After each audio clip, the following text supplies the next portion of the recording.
Welcome back to Tamil spine doctor சேனலுக்கு உங்களை வரவேற்கிறேன். இன்னைக்கு நம்ம முள்ளும் மலருமோட 3வது எபிசோட் என்னன்றது பார்க்கலாம்.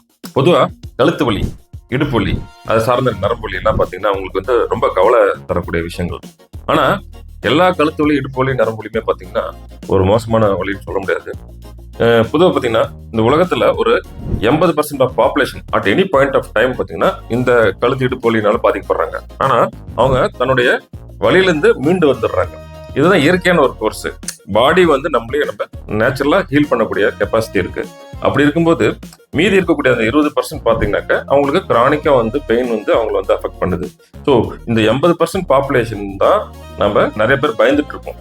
ஸோ 20% பாப்புலேஷன் வந்து ப்ராப்பரா டாக்டர் பார்த்துட்டு அவங்க செக்அப் பண்ணிட்டு ஆரம்பத்திலே அவங்க வந்து அவங்க பிரச்சனையை வந்து அவங்க கிளியர் பண்ணிட்டாங்கனாக்க பெரிய பாதிப்பு இல்லாம நம்ம பார்த்துக்கலாம். சரி, இப்போ இந்த வலின்றது என்னன்னு பார்த்தீங்கன்னாக்க நம்ம உடம்பு நமக்கு தரக்கூடிய ஒரு வார்னிங் சிக்னல். அப்படின்னா இப்ப நீங்க ஒரு குக்கரை போய் தொடுறீங்க, சூடான குக்கர் தொடும்போது என்ன ஆகுதுனாக்க நீங்க டக்குன்னு கை எடுத்துறீங்க, நெருப்பு கிட்ட போடுங்க. நெருப்பு பக்கத்துல போகும்போது நீங்க சூடு உங்களுக்கு உணர்ந்தாதான் நீங்க வந்து அதுல இருந்து நீங்க விலகி இருக்க முடியும். ஆனா இப்ப நீங்க கண்டினியூஸா அந்த இடத்துல போயிட்டு இருக்கீங்க அப்படின்னாக்க எக்ஸ்போஷர் கண்டினியூஸ் ஆச்சுனாக்க பாடி இன்ஜுரி நடக்கும். ஸோ இந்த பாடி இன்ஜுரி வந்து ப்ரிவென்ட் பண்றதுக்காக தான் உடம்பு வந்து பெயின் வந்து நமக்கு கொடுக்குது.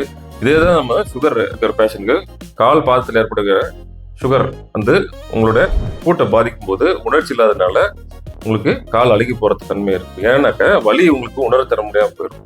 அதனால நீங்க கண்டினியூஸா எக்ஸ்போசர் ஆகிட்டு இருக்கும்போது உங்களுக்கு அந்த பெயின் ஆனது மாஸ்க் பண்ணப்படுற பட்சத்துல உங்களுக்கு இந்த புண் ஏற்படுது. அதே நாளாக நரம்புல ஏற்படுற ரத்த குழாயில ஏற்படக்கூடிய மாற்றத்தினால உங்களுக்கு புண்ணு வந்து ஆறாம போயிட்டு உள்ளுக்குள்ள ஜாயின்ஸ் எல்லாம் வந்து சேதாரமாயிடும்.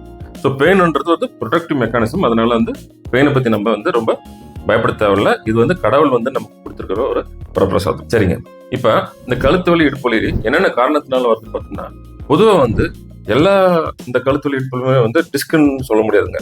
சுத்தி இருக்கக்கூடிய சதைகள், சுத்தி இருக்கக்கூடிய ஜாயின்ஸ் இதெல்லாம் வந்து வலி ஏற்படுத்தக்கூடிய பார்த்தீங்கன்னா ஒரு பாஸ்டர் வந்து நீங்க ப்ராப்பரா உட்காரலைன்னாவே உங்களுக்கு கொஞ்ச நேரத்தில் வந்து ஸ்ப்ரெயின் எடுக்க ஆரம்பிச்சிடும். இப்போ மசில்ல வந்து சுத்தியும் இருக்கக்கூடிய நார் வந்து பார்த்தீங்கன்னா தேவையில்லாத ஒரு அப்நார்மல் போர்ஷன்ல வந்து உங்களுக்கு ஸ்ட்ரெச்சிங் ஆகும். ஸ்ட்ரெச்சிங் ஆகிட்டு அங்கே இன்ஃப்ளமேட்டரி திங்ஸ் எல்லாம் வந்து செக்ரேட் ஆகிட்டு அந்த இடத்துல வந்து உங்களுக்கு பெயின் ஏற்படுத்தக்கூடியது. ஸோ ஸ்ப்ரெயின், மஸ்குலர் பெயின் இதெல்லாம் வந்து முக்கியமான காரணமாக சொல்லலாம். அது இல்லாமல் ஜாயின்ஸ் பார்த்தீங்கன்னாக்கா நீங்கள் அப்நார்மல் போர்ஷன்ல வந்து ஜாயின்ட்ஸ் வந்து அப்யூஸ் பண்ணப்படுது. அதாவது கொஞ்சம் நார்மலாக இருக்கக்கூடிய கழுத்து ஜாயின்ட்ஸ், இடுப்பு ஜாயின்ட்ஸ் உங்களுக்கே தெரியும். இந்த கழுத்து இடுப்புல வந்து 33 வெர்டிபிரேஸ் இருக்கு. 33 வெர்டிபிரேஸ்க்குமே ரைட் சைட்ல பாத்தீங்கன்னா 33 ஜாயின்ட்ஸ் இருக்கு, லெஃப்ட் சைட்ல 33 ஜாயின்ட்ஸ் இருக்கு. ஸோ கழுத்துல இருந்து இடுப்பு வரைக்கும் கீழே வரைக்கும் வால் பகுதி இருக்கும் 33 ஜாயின்ட்ஸ் இருக்கு. அந்த 33 ஜாயின்ட்ஸுமே பாத்தீங்கன்னாக்கா மூவ்மெண்ட் இருக்கக்கூடிய கழுத்து பகுதியாகட்டும், இடுப்பு பகுதியாகட்டும் இங்கதான் அதிகமான வலி வரும். உங்களுக்கு பாத்தீங்கன்னா முதுகு தண்டுல மேல் முதுகுல வந்து யாருமே வலி சொல்ல மாட்டாங்க. பாத்தீங்கன்னா லோ பேக் பெயின் தான் சொல்றாங்க. ஏன்னாக்கா அப்பர் பேக் வந்து கான்ஸ்டன்டா இருக்கும், அது லெஸ் மொபைல். இடுப்பு கீழே நம்ம குளிரும் நிமிர்ந்து அந்த இடத்துல லோ பேக்ல வந்து அதிகமான மூவ்மெண்ட்னால ஜாயின்ஸ் எல்லாம் பாதிக்கப்படுறதுனால ஏற்படக்கூடிய வலி வந்து உங்களுக்கு லோ பேக் பெயின் ஏற்படுத்துது. அதே தான் கழுத்துக்கும் அதிகமான மூவ்மெண்ட் கழுத்துல ஏற்படுது. ஸோ இதுவுமே ஜாயின்ஸ் அசோசியேட்டட் பெயின் தான். அப்ப இந்த ஜாயின்ஸ் சுத்தி இருக்கிற ஸ்ட்ரக்சர்ஸ் வந்து உங்களுக்கு ஸ்ட்ராங்கா இருக்கிற பட்சத்துல வந்து வலி ஏற்படுறது கொஞ்சம் கம்மியாகும். ஸோ ரெகுலரா ஸ்ட்ரெச்சிங் பண்ற பட்சத்துல உங்களுக்கு வலி கணிசமா குறையறதுக்கான வாய்ப்புகள் இருக்கு. மசில வந்து நீங்க ப்ரொடெக்ட் பண்ணணும். இது மாதிரி நீங்க வலியை சார்ந்த பிரச்சனைகள் என்னன்னு முதல்ல கண்டுபிடிச்சு அதை நீங்க தீர்த்துட்டீங்கன்னா நீங்க அந்த 80% பாப்புலேஷனுக்குள்ள வந்துடுவீங்க. நீங்க ஐயோ எனக்கு வலி வந்துருச்சு, நான் உடனே எம்ஆர்ஐ எடுத்து பார்க்கணுமா, உடனே டாக்டர் போகணுமா, டாக்டர் போனா இன்ஜெக்ஷன் போடுவாரா இல்ல ஆப்ரேஷன் பண்ணிடுவாரா அப்படின்ற மாதிரி கவலை எல்லாம் இருக்கிறதுக்காக இந்த பதிவு. ஸோ முள்ளும் மலரும் எபிசோட் 3ல வந்து இன்னைக்கு வலியோட இம்பார்ட்டன்ஸ் நீங்க தெரிஞ்சிருப்பீங்க.